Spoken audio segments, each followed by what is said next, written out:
Bonjour à tous, bienvenue dans le War Apéro numéro 11. Aujourd'hui, on s'attaque à des leaks ou des leaks, peu importe comment vous le prononcez, sur les règles des War Eater et quelques petits changements sur la Death Guard. Enfin, quand même des gros changements, mais ça ne concerne pas la règle d'armée à proprement dit. Donc, on se jette directement dans le bain. C'est à prendre avec des pincettes quand même, hein.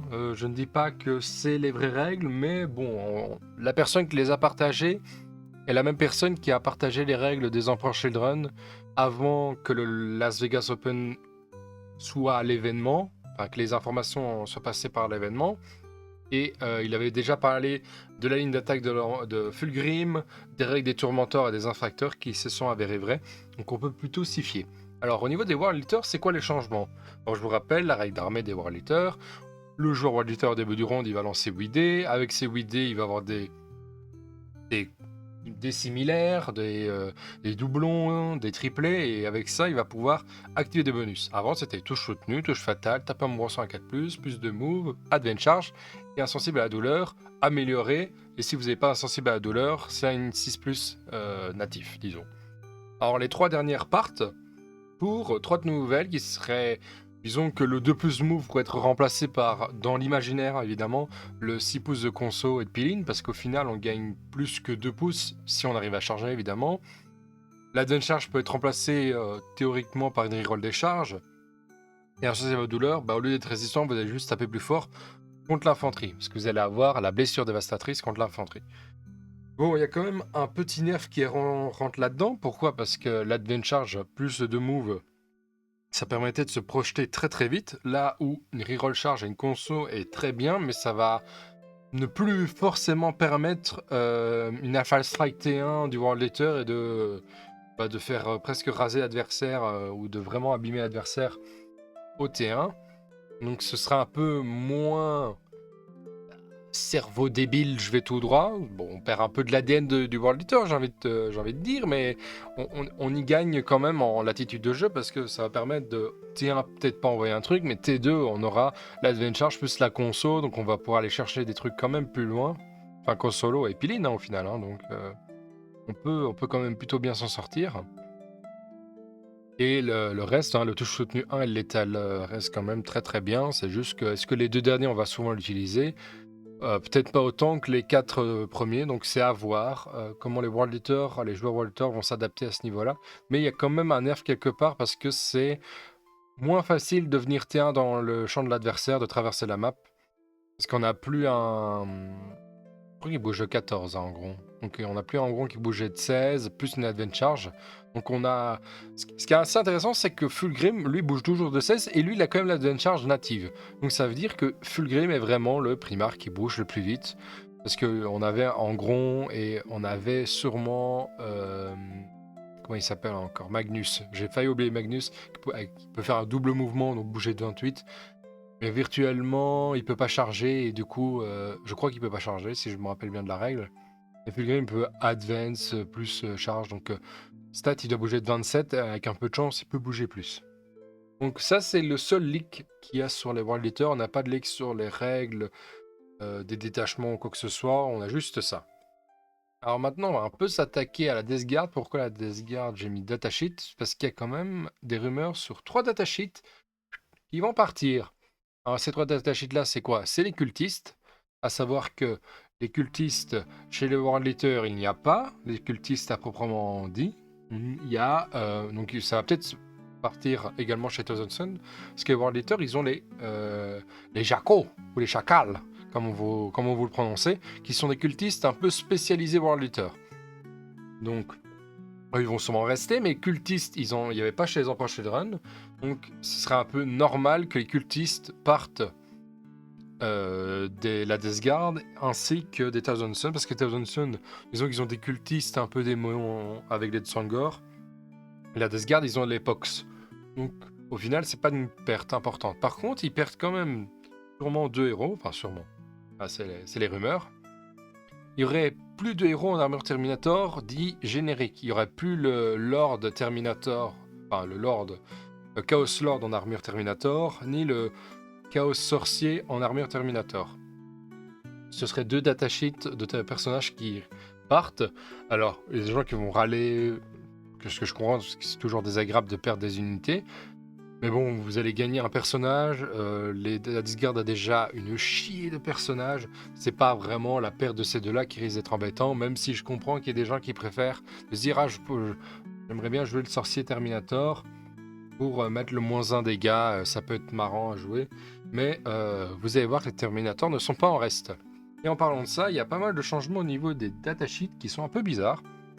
Il paraît que les Marines de la Peste passeraient en du 6. Donc, ils sont aussi résistants en endurance que des custos. Bon. Ils auraient une nouvelle capacité sur les objets. Ce sera peut-être une reroll sur les objectifs, une reroll 1 native à la blesse, comme on peut voir pour beaucoup d'infanterie Battle Line. Donc, peut-être que ce sera cette règle-là également. Les Terminators passant du 7, quand c'est mis Terminator, je parle des Deschroot et des Terminators génériques, mais pas si génériques que ça, parce que les Black Lord, quoi, les Terminators Black Lord, parce que c'est des Terminators vraiment typés Nurgle. Alors, est-ce que c'est un peu trop fort? Moi, je pense que Terminator, à la limite, ça peut se discuter, que ce soit pas trop fort. Ça bouge quand même que de 4, c'est pas non plus la folie. Par contre, des Marines de la Peste en du 6... c'est impressionnant parce que ça passe pas de palier. Dire que les force 5 dans ton cul, force 3 dans ton cul, plein de choses comme ça. Alors que la force 5, c'est vraiment ce qu'on veut chercher la plupart du temps. La force 6 à force 7, ça change pas grand chose. Pourquoi? Parce qu'au final, ça va impacter que les forces 6, force 7 et à la limite les forces 12, mais les forces 12 sur des thermies, bon, c'est pas ce qui est forcément voulu en général. Donc à la limite, ça change moins de choses pour les Terminators, là où pour les Marines de la Peste, pardon, c'est Battle Line, en du 6 quoi, 2 PV en du 6, regarde à 3, ça va être casse-pied à tomber. Donc à voir si les points vont suivre ou pas. Encore une fois, ce n'est que des rumeurs, ce ne sont que des rumeurs. Alors Deschroot gagnerait le Deep Strike, donc la frappe en profondeur A6, et autorisation de charger derrière. Donc bah ça mécaniquement c'est juste fort, même si j'y crois quand même très moyen, parce que tous les mécanismes que GOE avait mis en place pour la frappe en profondeur à 6 en disant que tu ne peux pas charger. Peut-être qu'ils font un espèce de rétro-pédalage pour eux, à voir. Terminator, il passerait, donc les Terminators classiques de la Deathguard, passerait la plupart des armes passeraient dégâts 2 en mêlée.